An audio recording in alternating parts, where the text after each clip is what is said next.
بسم اللہ الرحمن الرحیم اللہم صلی علی محمد وعلی آل محمد وبارک وسلم عن انس بن مالک رضی اللہ عنہ قال سمعت رسول اللہ صلی اللہ علیہ وسلم یقول من سرہ ان یبسط له فی رزقه او ينسأ له فی اثره فلیصل رحمہ۔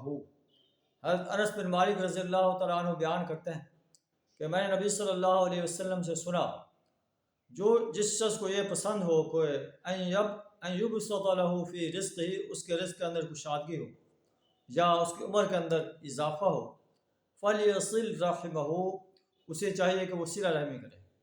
حضرت مقدام رضی اللہ تعالیٰ عنہ بیان کرتے ہیں کہ نبی صلی اللہ علیہ وسلم نے فرمایا، ما اکل احد طعام قط خیرا من ان یأکل من عمل یدہ، کسی شخص نے اپنے ہاتھ کی کمائی سے زیادہ پاک کھانا نہیں کھایا، کسی شخص نے اپنے ہاتھ کی کمائی سے زیادہ پاک کھانا نہیں کھایا۔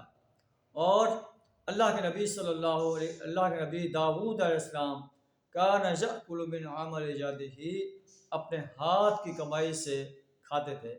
معلوم ہے کہ نبی صلی اللہ علیہ وسلم نے اس بات کو پسند فرمایا ہے کہ انسان کما کر کھائے، کسی سے مانگ کر نہ کھائے۔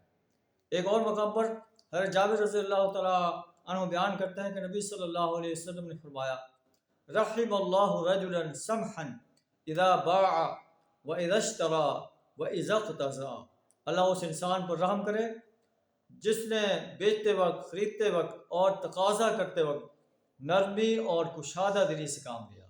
یہ نبی صلی اللہ علیہ وسلم کے سنہری فرامین ہیں۔ اللہ تعالیٰ ہمیں ان فرامین پر عمل کرنے کی توفیق عطا فرمائے۔ وآخر دعوانا الحمد للہ رب العالمین۔